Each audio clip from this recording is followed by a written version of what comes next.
Now we all know that the best flat earth rants come from Chris from New York, Westchester County. He loves a rant, and this week on Flat Earth Friday, he's taken exception to the sun. Of course he has.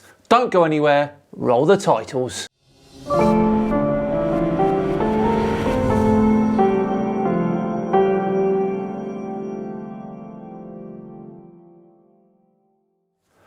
Hello everyone and welcome along to another episode of Flat Earth Friday and day 9 of One a Day for May, where I release one video every single day for the month of May to celebrate hitting 300 million total channel views. My name is Simon Dan, thank you very much for joining me. Before we begin today though, a big thank you to the sponsors today, My Stories from My Heritage. My Stories inspires people to share their personal and family stories and create a beautiful keepsake book that can be treasured forever. Look, everyone's got a story waiting to be told, and sharing your life stories with your loved ones has the power to connect people across generations. Now, your book will be cherished by both the person who orders it and the loved ones who document their stories. However, it's more than just a book. It's an experience that fosters a sense of connection and brings people together, inspiring them to discover more about themselves and their families. Now, you or your loved one will receive a weekly email prompt with a story to inspire your writing. You simply reply to the email with a story. You can review the stories as you go, or at the end of the year,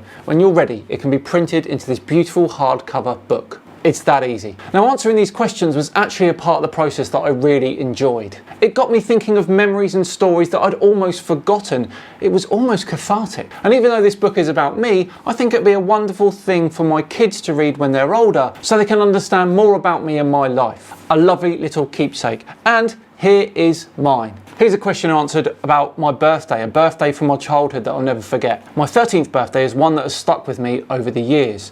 That day felt like a perfect mix of everything I loved: football, history, and spending time with someone I looked up to. And I go on to talk about how I went with my uncle to watch Southampton play football, visited HMS Warrior and HMS Victory. It was a great day. It really was such a meaningful experience doing this, and I think I want to give my mum the same opportunity. It'd be nice to know more about my parents' lives too when I was younger or before I was born. I think it will make for a great Mother's Day gift. Now, since it's digital, it can be delivered instantly, and you can even personalise it with a greeting card too. Make it feel extra thoughtful and meaningful. Order all my stories today. Click the link in the description to start creating yours now, or scan the QR code here, and also use the code DAN25 to get 25% off your order. Right, on with today's video and the ever incredulous CC. Now, he's taken up issue with the sun, specifically how it was formed, and then how the earth and moon were formed. I know you can smell it. A rant is coming. Take it away, CC. Good morning, good evening, good afternoon, wherever you may be. CC here, Chris, from New York, Westchester County. It's 3:27:25. How old's the sun? The sun is 4.6 billion years old. That was a nice easy start, wasn't it? Well, according to our scientists, the sun is about 4.5 billion years old. Billion. That's with a B.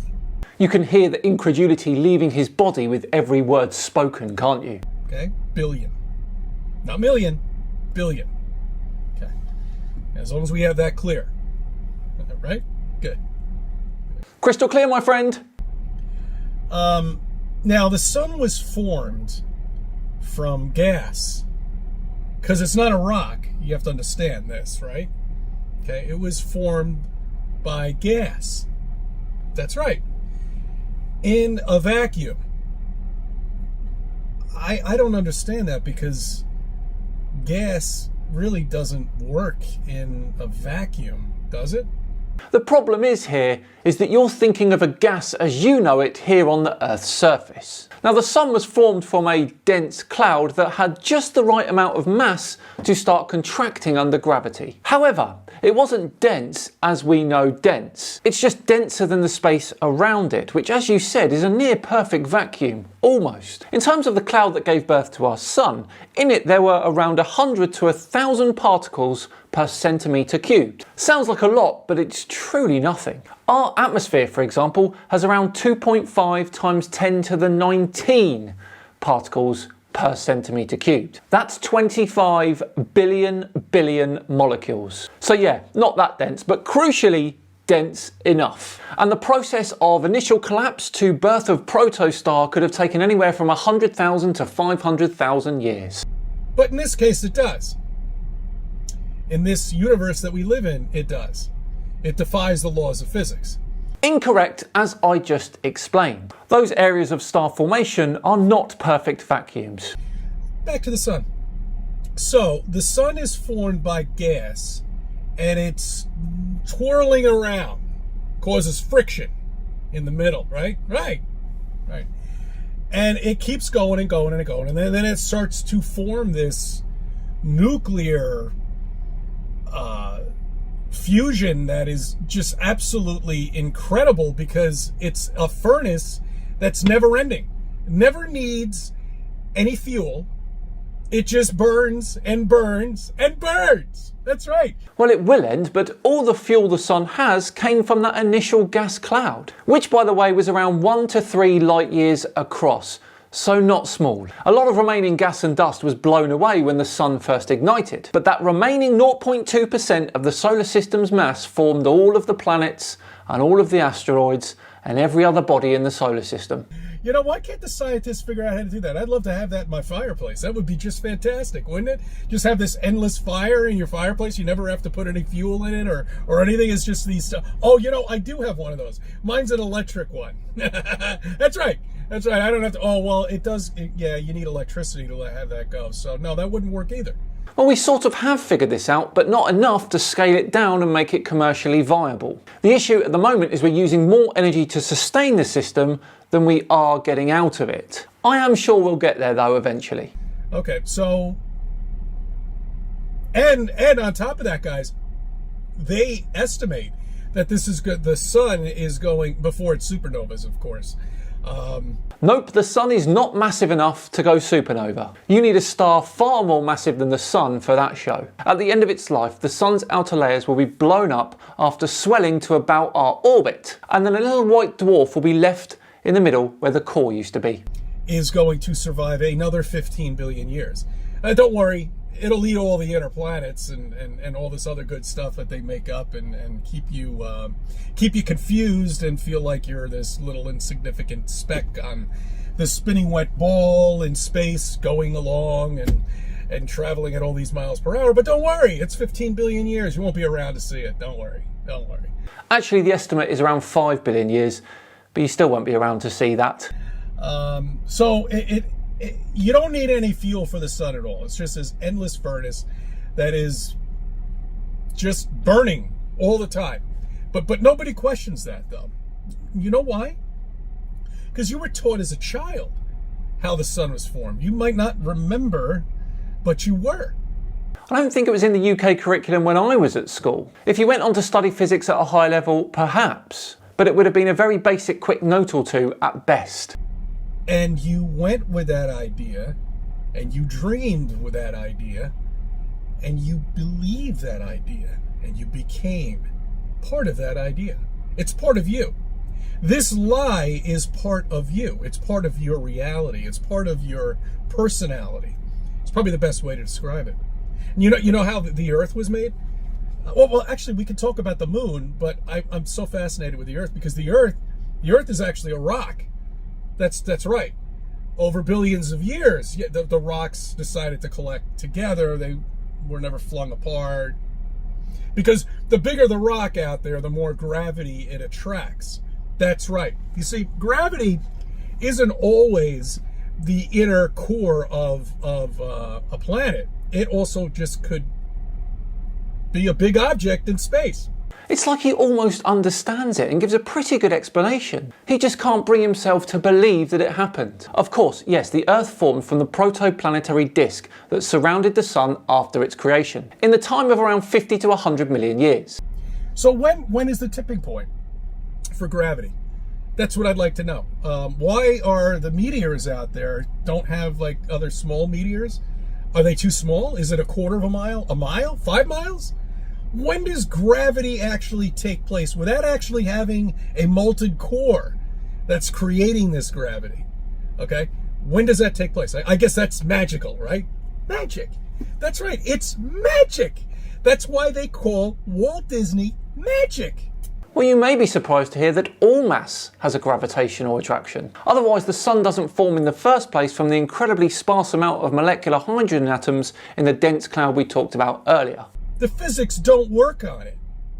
You can't take two rocks together, put them in a vacuum somewhere, and then all of a sudden they magically start to collect and spin, and now the gravitational pull comes along and this pulls other rocks in and then forms a That's also a gross oversimplification. planet and an inner core inside there. That's magic land.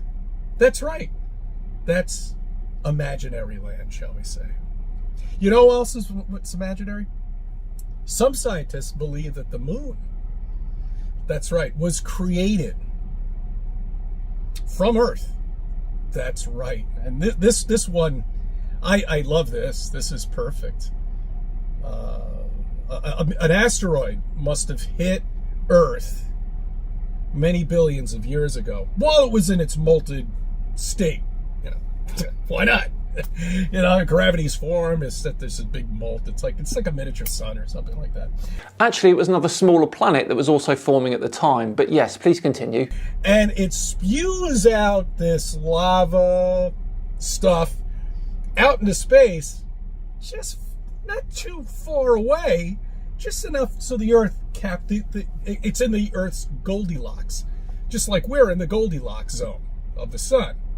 Not too far away, not too close. Actually, the other planet was smashed to bits and a bit of Earth was sort of knocked off as well. And the moon formed from all of that leftover debris, potentially in around 1 to 3 years, very quickly. You know, just that perfect little area where it'll just sit there for billions of years and give us this beautiful light out there.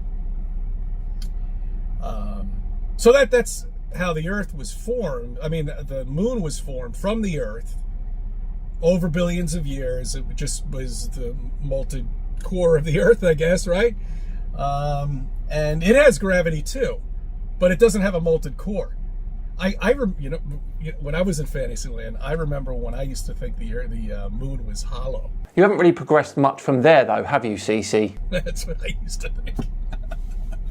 I used to think that Phoebos, Mars's moon, was a spaceship.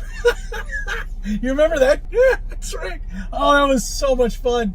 So much fun to live in imaginary land, but now reality hits and none of that exists. He genuinely believes that too. Look at his face. Let's be honest though, probably more likely that a moon of Mars is a spaceship than the Earth being flat. Kind of sucks. There is no Star Wars, there never will be. You will never travel in space. You will never go anywhere except being told fictional stories. So that's the Earth and the moon. Okay. Now get this. This is a kicker. I love this. This is my favorite part. After all of these years, we're alive to see it. And I'll tell you, this is an amazing time for you to be alive because the sun and the moon look like they're the same size, but yet the sun is 400 times larger. Yes, that is a cosmic coincidence, but they're not exactly the same size. And they actually can be quite different sizes in the sky. You see what kind of an imaginary land that people are in? You know, and it's very difficult for them to break out of it. Very difficult. They have a tough time breaking out of this to face reality that space doesn't exist. And you know, once you see this, there's no way of it ever going away. I mean, you know, because you finally learn why this is a lie. You know, you finally learn why they have to put this on, you know. And all they need to do is just once in a while blast a rocket off. And, oh, that's right, space exists. They just blasted a rocket off. Did you see that? That's right. They're going to space. That's right. Can you prove to me that's going to space? No. No, what I see is it turning and crash landing in some ocean out there. Chris obviously sees only about 5% of all rocket launches that happen on Earth. It's well documented that rockets go to space. We've got people living in space, for Pete's sake. That's what I see. I don't see anything going into space. No, I don't. Because the minute they say it's going into space, they provide a cartoon for you. That's right. Cartoon's all ready to go right before they start the launch. It's all ready, all keyed up, ready to go. The minute they hit that one little area, 70 miles up or whatever it is, boom, right to cartoon land. There you go. Oh, there's your rocket. It's in cartoon land with the fake Earth in the background. You know, I love it. I love it. I love it. Well, does this look like a cartoon to you? Taken by the recent Fram 2 mission where the first humans orbited Earth via a polar orbit? No? Well, there you go then. That's just one example. Dear, oh dear, Chris. What another classic CC rant that was about the sun and the earth. You gotta love his rants, haven't you? But we are now all done and dusted for another one. Let me know in the comments below what you thought of that rant from CC there. Thanks so much for watching today. It is, as ever, appreciated. If you enjoyed it, a big thumbs up would be thankful. And if you can subscribe to the channel as well, it'd be very much appreciated for more of the same. Just enough time for another word from me about today's sponsor, My Stories from My Heritage. It will make a fantastic Mother's Day gift. So click the link in the description, use the code DAN25 for 25% off, or scan my QR code here. Thanks again to My Stories for sponsoring. I've been Slimeman Dan. Have yourselves a great day. I'll see you all tomorrow for day 10 of One A Day in May and another Saturday session. See you then.